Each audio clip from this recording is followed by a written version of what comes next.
Hello and welcome. Thank you for everyone's patience with my technical difficulties. I'm going live on my Facebook group, Facebook page, and over to YouTube.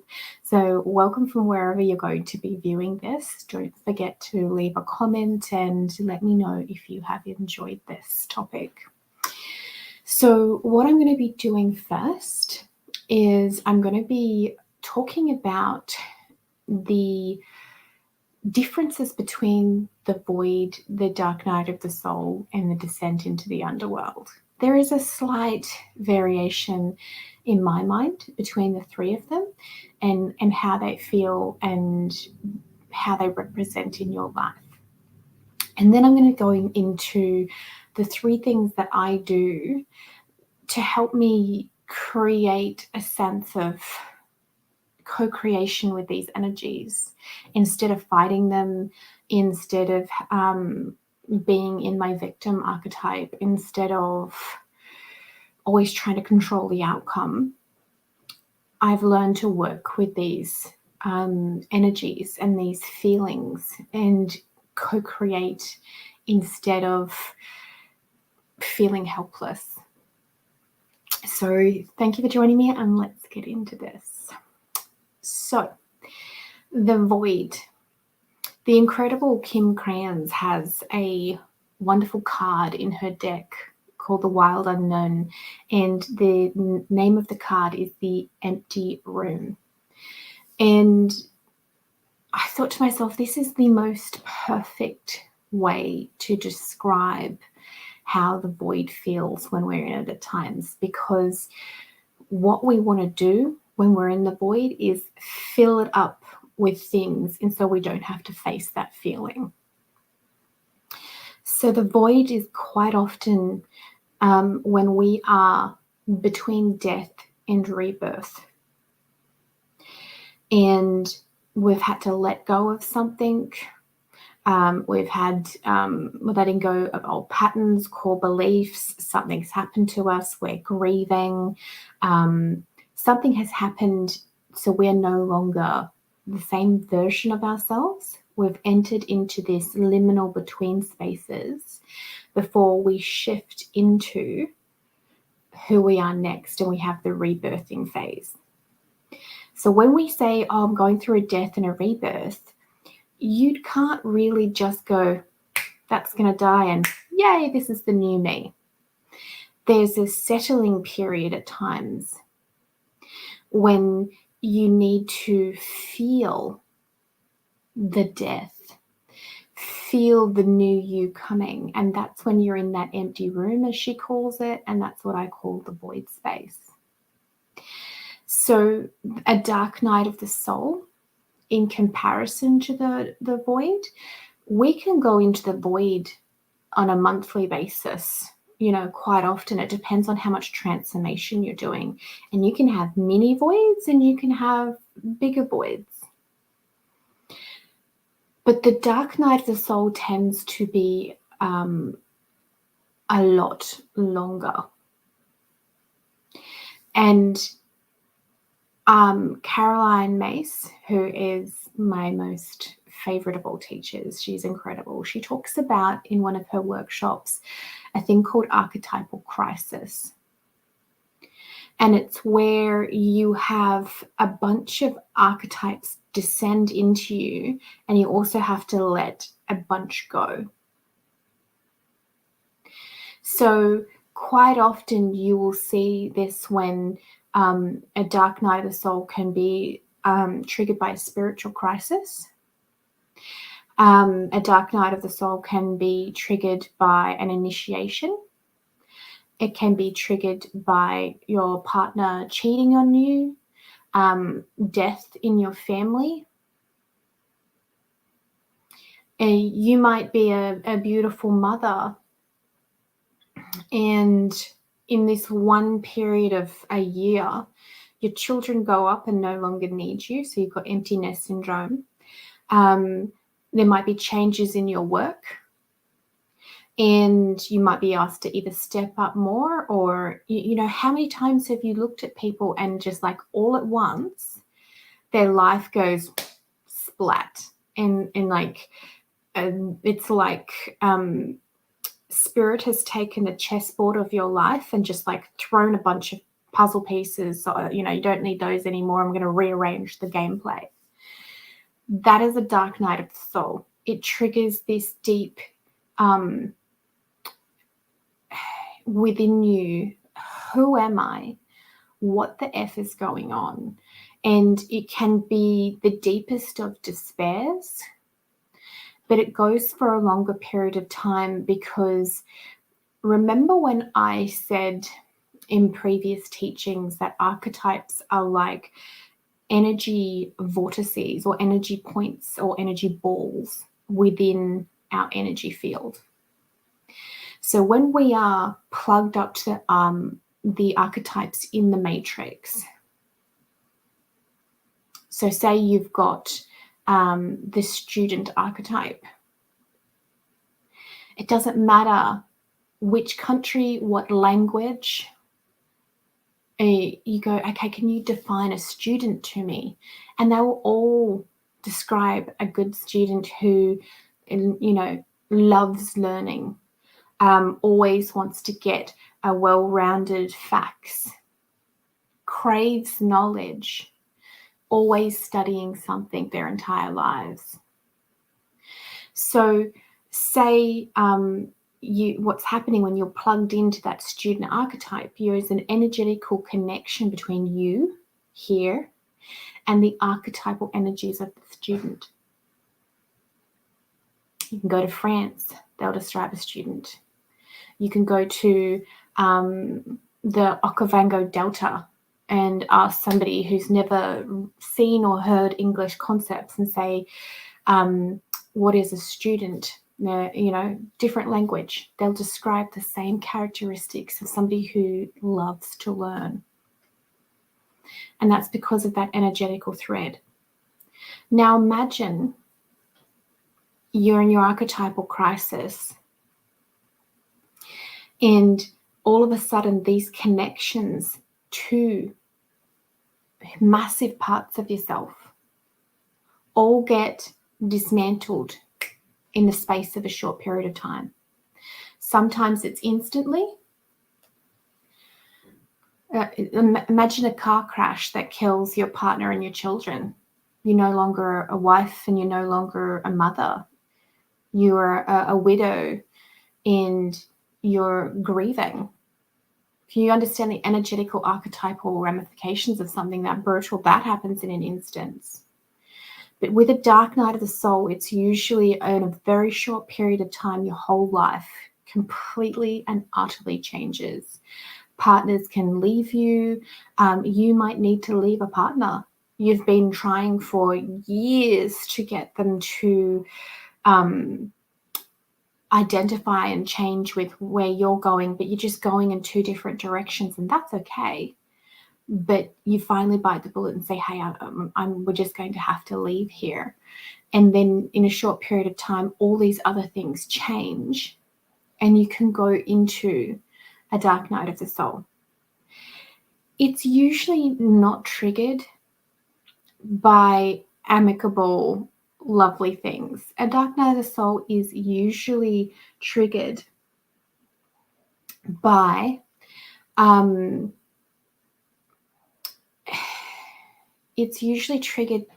an uncertain circumstances. So say your partner cheats or your partner leaves you with no warning. That will trigger the uncertainty of a dark night of the soul more than just leaving your partner amicably. But you never know. It's all about how many archetypes will descend out of you, and then all these other ones are wanting to come in. Hello, beautiful Zeet. It's lovely to see you here. So death and rebirth, the void happens frequently, and it's in those liminal between spaces. The dark night of the soul is an archetypal crisis. It is a huge identity of like who, what, when, and where.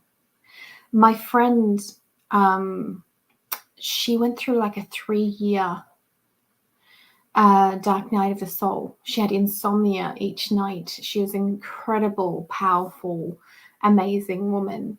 And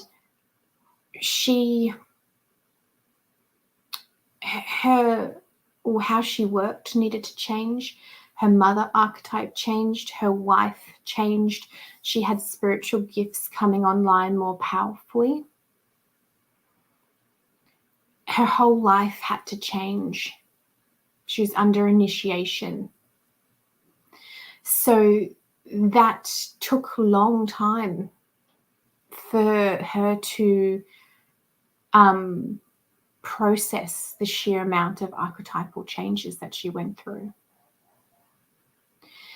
Now, when someone uses the third term that I've got in the title, the descent into the underworld,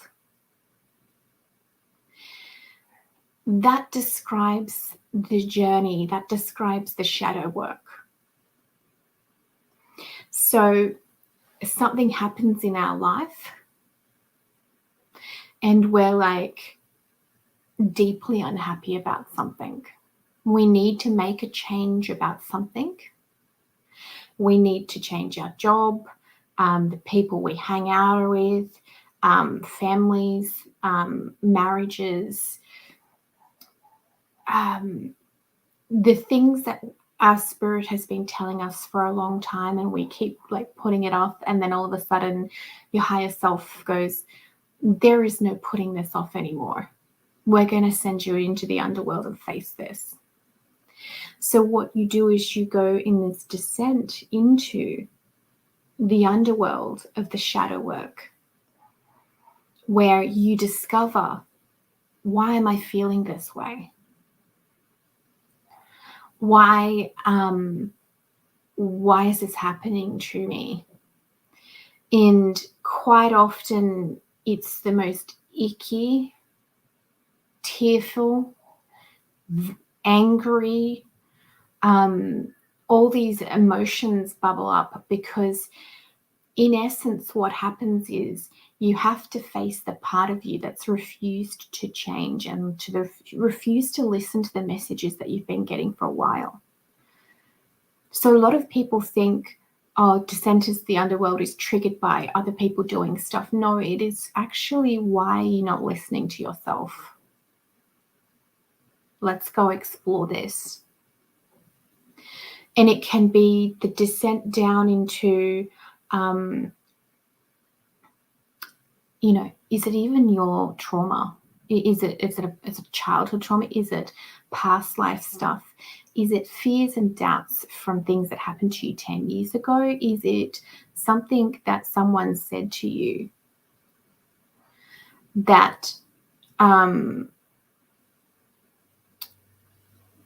has triggered a response?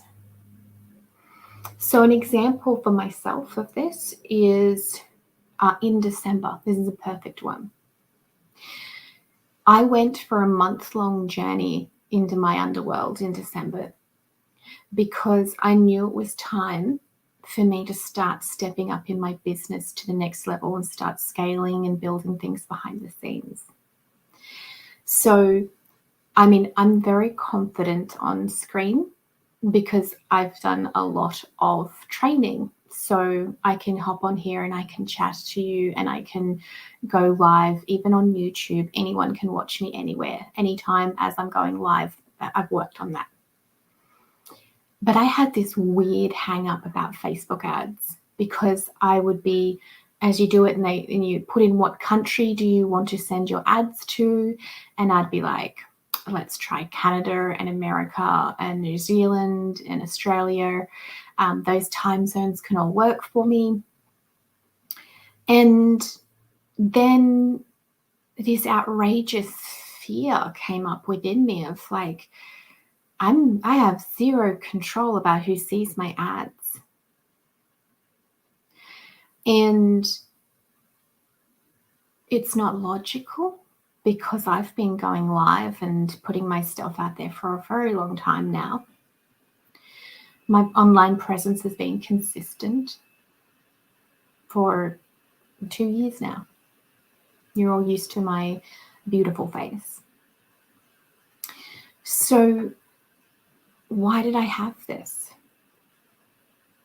And off I go on a month-long descent into my own shadows to face this fear and do it anyway. So down into my underworld I go, and I discovered it's because I can't control who sees my stuff. I can't control anything with Facebook ads. When I press share on my stuff, I have the illusion of control by putting it on my social media accounts. It's weird. There's no logical aspects to this. Fear is not always logical. So I had to face the fears, the what ifs, the what exactly is holding you back. And it was my beloved fear of control, losing control and not having control. I'm like, right, okay. So I'm going to have to do this anyway. And in true Aries form, I'm an Aries, I just went, fine. And I set my ads up for my very first boot camp with empowering the empath. And I had nothing prepared. I set the ads. I said, this is the date. Go for it. And I just winged it. I was not prepared like my coach told me to be. But I had to do that. I just had to, in order to get myself out of the underworld and to face the fear, I found out what it was. So that is the descent into the underworld for me, is where we have to go and do our shadow work and discover what it is. So there's 3 things that I recommend for my clients, and there's 3 things that I use for myself. When I am in the void, I use these. And I go into the void, sometimes it's a couple of days. Sometimes I believe astrologically it can be almost energies that will drop us into that little bit of a void energy where you're just feeling a bit depressed, something's not right, energetically flat. What's going on? And instead of going into a giant story like I used to, where I would be, in this need to discover why, instead I learned to start to work with it. So the first thing I always do is I kind of evaluating, am I in the void? Am I in the dark night of the soul? Am I descending into the underworld? Now, my dark nights of the soul that I've experienced have not been as radical as other people.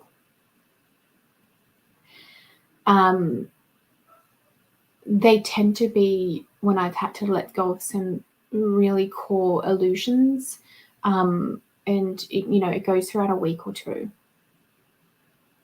not 3 years. So mine tend to be either the void or I'm descending into the underworld to do my shadow work. So I'll ask that, how am I feeling? And then I always look and go, number 1, have I asked for anything recently? Have I said a prayer to let go of something? I don't know how many times I ask to, Spirit and my guides, I'm ready to let go of this. Whatever fear or block I have, I'm ready to let go. Sorry, I think it's the white sage. So you have, when you say a prayer, when you say an intention, when you authentically mean it from your heart and your soul, what am I doing wrong? I want to heal this. I want to stop doing this. You will trigger your descent into the underworld when it's an authentic question. When you say a prayer and say, I'm so sick of this, please let me go. I release any blocks holding me from money issues. That's a big one for so many people. And if you actually truly mean it, guess what happens? Descend into the underworld, or you're in the void. So it's really actually quite comforting when you're in the midst of the feelings and everything to reflect on this, because what happens is you go, I asked for this, and you can take a kind of level of comfort that it's actually just spirit responding to something that you wanted in the first place. And that gives me a sense of relief. The second thing is to surrender. And this is the biggest struggle for me. To surrender to your intuition and your emotions. It's okay to feel icky. It's okay to feel depressed. It's okay to feel flat. The more you try and define, and go into the stories, the harder it is. So you repeat to yourself, it's okay. If I want to have a cry, if I just want to sit there and stare at a wall, if I want to go for a walk, if I want to watch movies and do nothing, if I don't want to shower for a few days and just do nothing, it's okay. So you're surrendering. And as you're surrendering, you're doing something really vital. You're saying, show me. What do I need to release? I'm open. Show me. What do I need to do? What are my next steps? Show me. And you surrender to how you're feeling, and you surrender to the energies, and you ask them to show you. I wrote a blog article in April 2022 for anyone who watches this in the future and via YouTube. And I had the most intense void experience in early April. And, it was, my need to control was outrageous. And I was fighting with myself in the void space and trying to fill up the void with all these things. I wasn't comfortable being alone with me. I wasn't comfortable being in that empty room, as Kim Kranz talks about. I tried to clutter up my room with stories and questions and all these other different things. So imagine yourself in a blank room. There's no furniture. There's just one chair. And you sit in the middle of the room in this chair, and you just say, show me, I'm here. I accept and I surrender. And I started to work with being in the void as a creative teacher, as a form of communication from spirit. And I stopped fighting the feelings. And since then, my void energies, and when I've experienced it, has been quicker, more profound. I've had incredible epiphanies. So you can, in that space, you receive. You don't push. You surrender. You don't fight. So you sit in your chair in the middle of the empty room, and you acknowledge that this is the between spaces, between death and rebirth, between letting go of something and stepping into something new.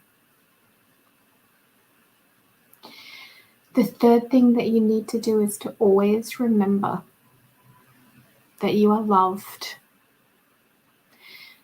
There's beings, angels, guides, crystalline beings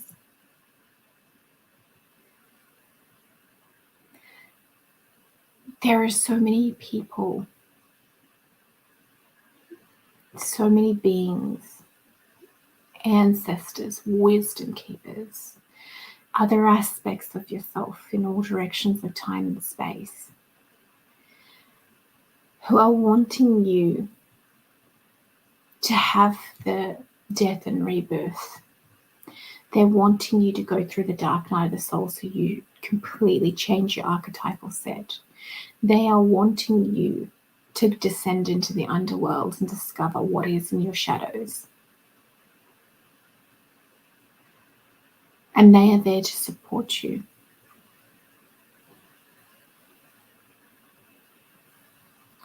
So we often, in our despair, feel like we're all alone in that empty room. We're all alone in our archetypal crisis of the dark night of the soul. We are all alone as we descend into the depths of our soul, into our underworld. But we're not. We are never alone. So even though you feel like it is, just ask for help. Hey guys, I feel like shit.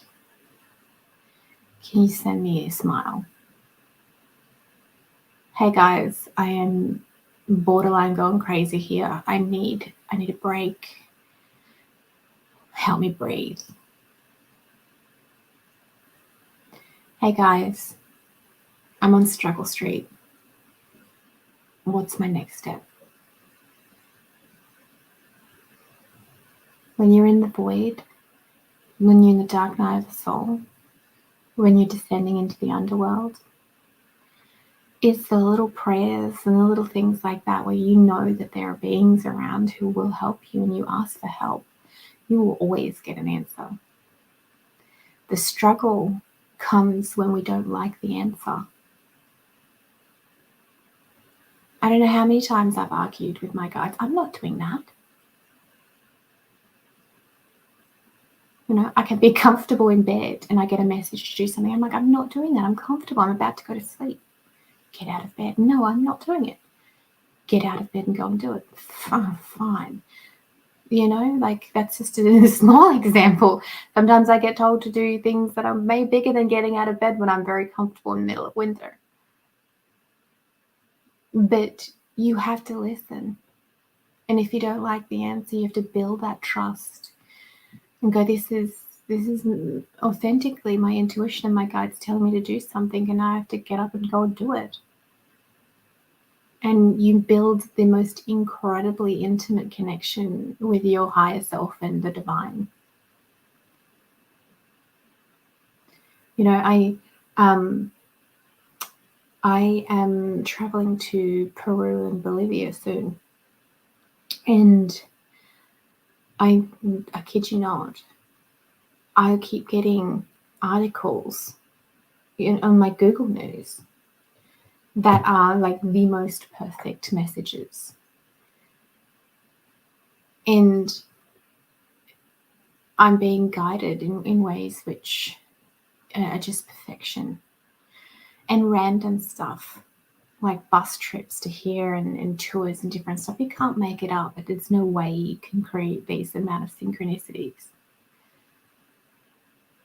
And if I didn't have that trust and that intimate connection with learning to listen to my guides and trusting that if God wants to speak to me, he can do so via Google News.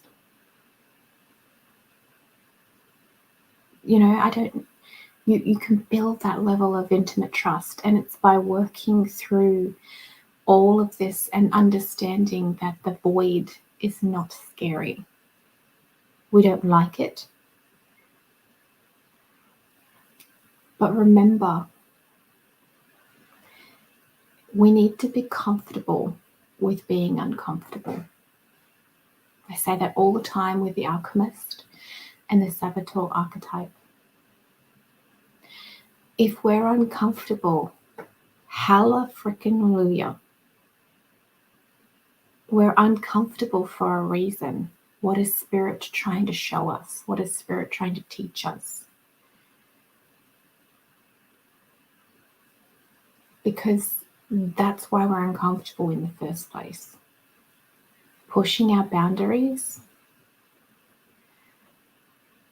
pushing our experiences, pushing our gifts, pushing us to do something to better ourselves.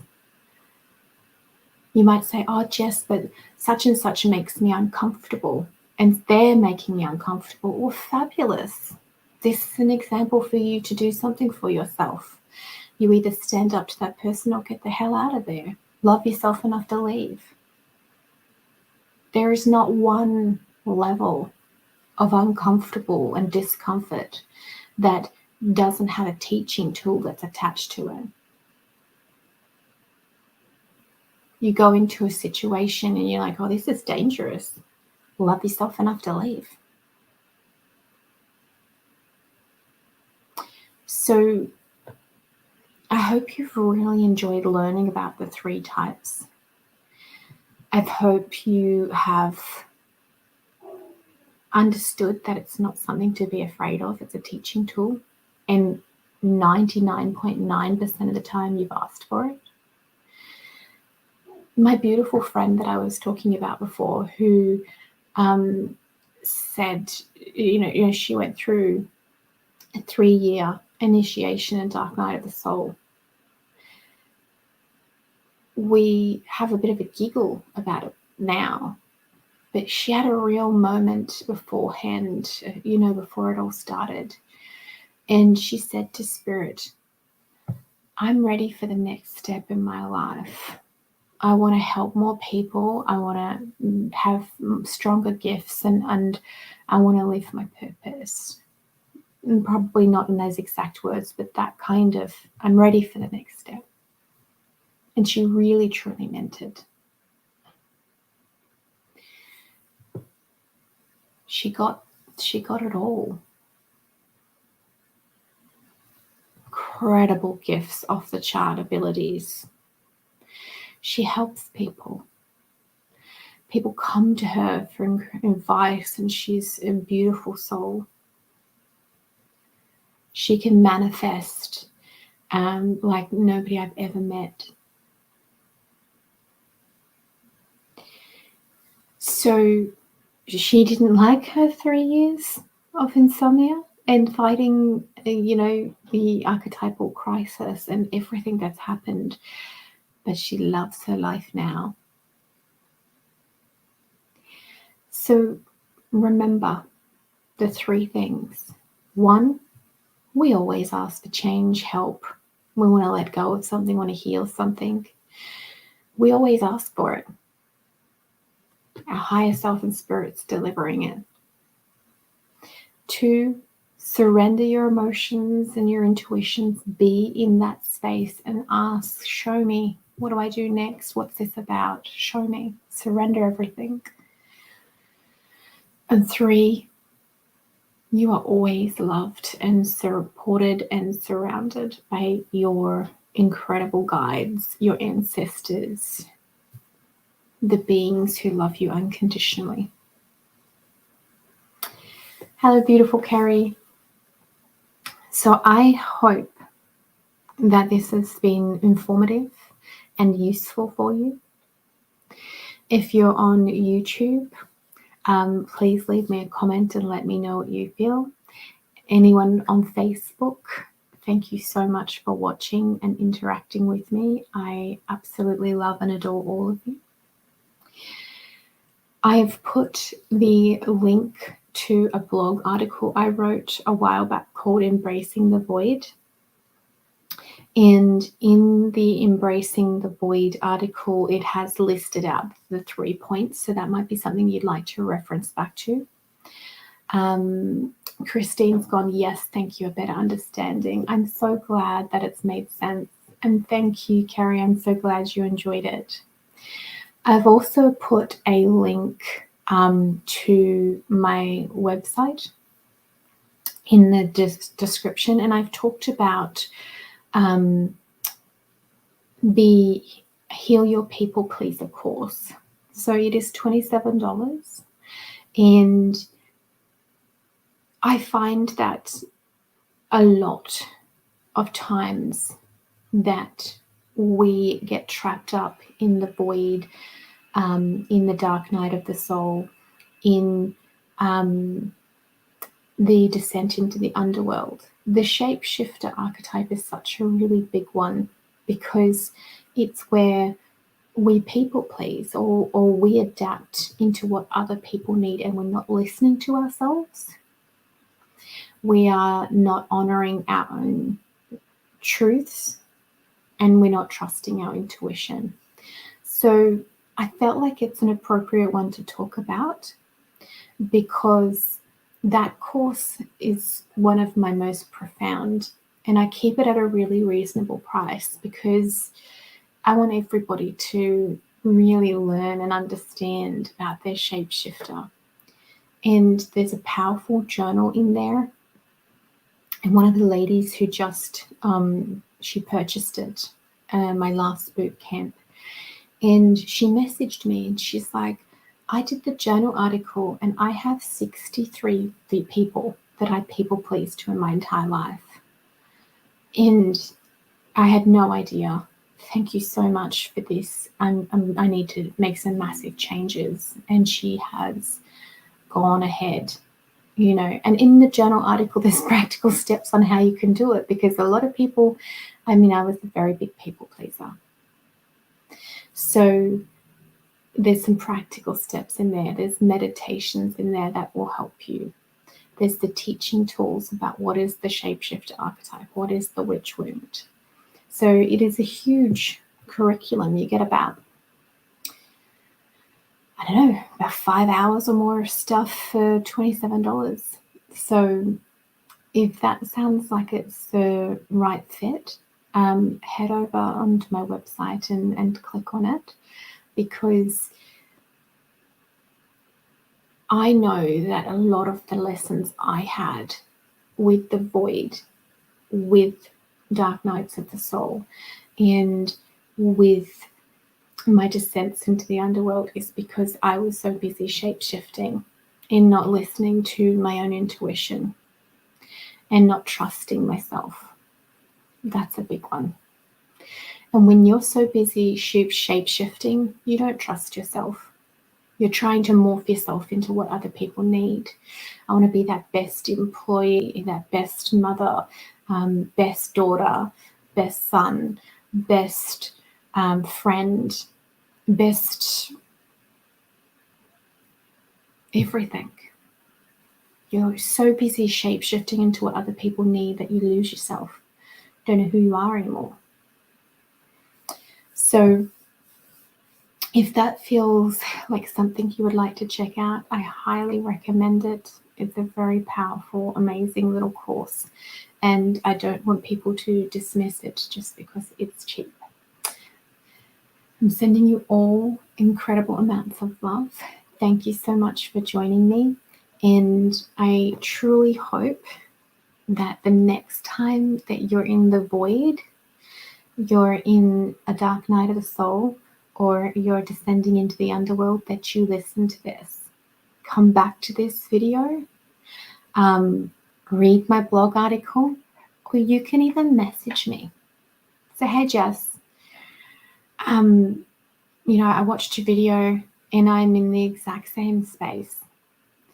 And I will send you love and encouragement because I know exactly what it feels like and you are not alone. So I'm sending you all lots of love. Thanks and bye for now.